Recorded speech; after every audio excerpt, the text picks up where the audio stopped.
नमस्कार प्यारे विद्यार्थियों, आराधना डिग्री के ऑनलाइन क्लास में आपका हार्दिक स्वागत है। पिछली कक्षा में हमने जंतु जगत के वर्गीकरण के जो आधार हैं उसमें पहला टॉपिक था सिमेट्री, जिसको हिंदी में बोलते हैं सममिति। उस टॉपिक को हमने पूरा पढ़ लिया था। आज हम इसी टॉपिक को कंटिन्यू करते हुए इसका सेकंड टॉपिक देवगुहा सीलोम के बारे में हम इसका अध्ययन करेंगे।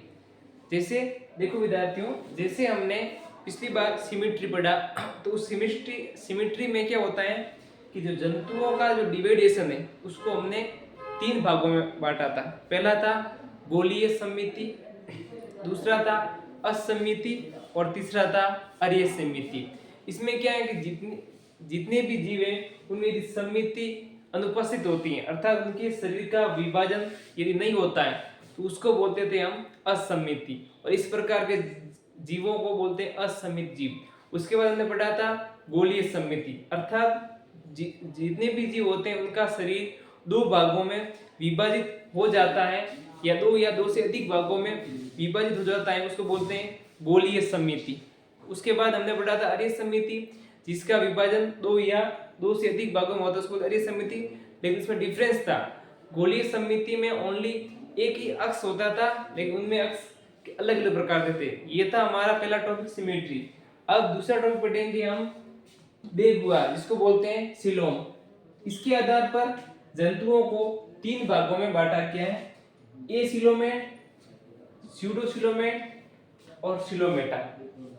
यानी ये देवगुहा सीलोम क्या होती है कि हमारे शरीर का जो भ्रूणीय परिवर्तन होता है उसमें एक्टोडर्म, एंडोडर्म और मेसोडर्म बनते हैं। अर्थात जितने भी जीव होते हैं जिनमें एक्टोडर्म और एंडोडर्म, उन दोनों के मध्य में जो गैप पाया जाता है उस गैप को बोलते हैं हम देवगुहा या सीलोम। एक्टोडर्म और एंडोडर्म के मध्य जो पाया जाने वाला जो गैप होता है, रिक्त स्थान होता है, उसको बोलते हैं सीलोम यानी देवगुहा। इसके आधार पर जंतुओं को हम 3 भागों में बांटा जाता है। पहला एसिलोमेट, दूसरा स्यूडोसिलोमेट और तीसरा आता है सिलोमेटा। यानी ऐसे जंतु जिनमें देवगुहा अनुपस्थित होती है, जिसमें ऐसे जंतु जिसमें देवगुहा अनुपस्थित होते हैं उनको बोलते हैं एसिलोमेटा। अर्थात इनमें देवगुहा अनुपस्थित होती है, इनमें कोई भी प्रकार की गुहा नहीं पाई जाती है, उसको बोलते हैं एसिलोमेटा। और इस एसिलोमेटा का उदाहरण होता है प्लेटीहेल्मिन्थिस। यानी प्लेटीहेल्मिन्थिस, सप्टेगर्मी, इन जंतुओं में देवगुहा अनुपस्थित होती है। इन जंतुओं को एसिलोमेटा के अंतर्गत रखा गया है। इसमें क्या होता है कि जो देवगुहा होती है उसमें बाहर की ओर एक्टोडर्म का आवरण पाया जाता है और उनके मध्य मेसोडर्म पाया जाता है, लेकिन इन दोनों के मध्य मेसोगैंग्लियन की कोशिका पाई जाती है। दोनों के मध्य मेसोगैंग्लियन की कोशिका पाई जाती है, अर्थात इनमें कोई विशेष प्रकार का गैप नहीं होता है, ओनली मेसोगैंग्लियन कोशिकाएं पाई जाती हैं। इस प्रकार के जंतु एसिलोमेटा के अंतर्गत आते हैं और इसका एग्जाम्पल होता है प्लेटीहेल्मिन्थिस, यानी इसमें देवगुहा अनुपस्थित होगी। अब सेकंड इसका आता है स्यूडोसिलोमेटा। इसमें क्या होता है, इनमें देवगुहा तो पाई जाती है, जितने भी स्यूडोसिलोमेटा जंतु होते हैं उनमें देवगुहा तो पाई जाती है, लेकिन वह देवगुहा आभासी होती है। देवगुहा आभासी होती है। इस प्रकार इन जंतुओं को कूटपरगुई जंतु भी कहते हैं। इसको हिंदी में कहते हैं कूटपरगुई जंतु भी कहते हैं।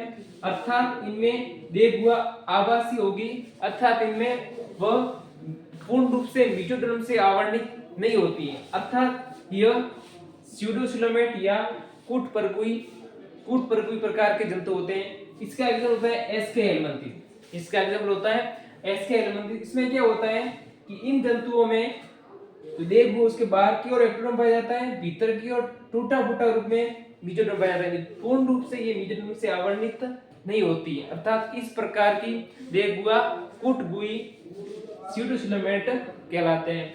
अर्थात इनमें जो जंतु पाए जाएंगे वो सीडोसिलोमेट प्रकार के जंतु होंगे और इसका एग्जाम्पल होता है एस के एलेमंथी। और तीसरा हमारा आता है जो है सिलोमेटा।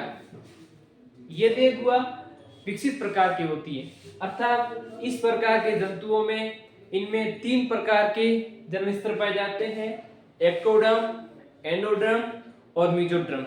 इस प्रकार के देवगुआ में इसका आंतरिक हिस्सा पूर्ण रूप से मेसोडर्म से आवरणित होता है।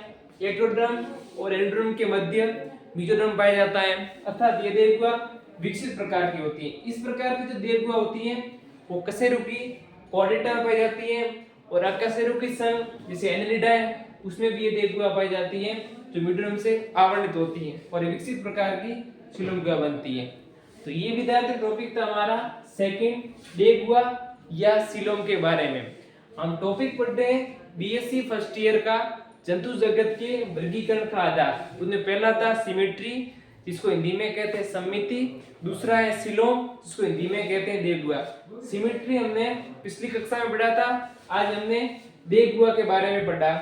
इसमें देवगुआ क्या थी कि जो एक्टोडर्म और एंडोडर्म के मध्य जो गैप होता है उसी गैप को हम सिलोम कहते हैं, अर्थात इसके आधार पर जंतुओं को 3 भागों में बांटा गया है, एसिलोमेटा, सीडोसिलोमेटा और सिलोमेटा। एसिलोमेटा को हिंदी में कहते हैं अगुई, अर्थात इस प्रकार के जंतुओं में देवगुआ अनुपस्थित होती है। इनमें इसका एग्जाम्पल होता है वो प्लेटीहेलमिंथेस, इसको चपटे कर्मी भी बोलते हैं। और इसमें क्या होता है कि बाहर की ओर एक्टोडर्म और भीतर की ओर मेसोडर्म दोनों के मध्य मेसोगैंग्लियम की कोशिका पाई जाती है। अब आगे आता है सीडोसिलोमेट, इसको हिंदी में बोलते हैं कूटगुई, अर्थात इनमें देवगुआ आभासी होती है।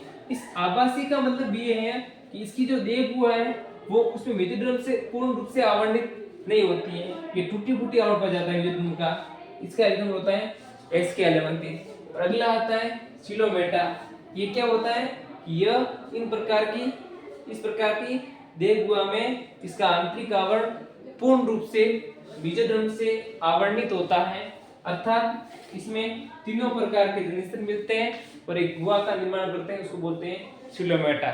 ये टॉपिक था हमारा सेकंड देवगुआ। तीसरा पढ़ेंगे हम भ्रूणीय परिवर्तन, इसको इंग्लिश में कहते हैं एम्ब्रियोनिक डेवलपमेंट। इसके आधार पर क्या होता है, इसके आधार पर जंतुओं को हम 2 भागों में विभाजित करते हैं, प्रोटोस्टोमिया और ड्यूटरोस्टोमिया। इसमें क्या होता है प्रोटोस्टोमिया और ड्यूटरोस्टोमिया। प्रोटोस्टोमिया होता है कि कोरक तंत्र के द्वारा जो मुख्य निर्माण होता है उसको बोलते हैं प्रोटोस्टोमिया, और जिसमें कोरक के द्वारा गुदा का निर्माण होता है उसको बोलते हैं ड्यूटरोस्टोमिया। इसके जो आगे वाला टॉपिक है इसको हम कल पढ़ेंगे।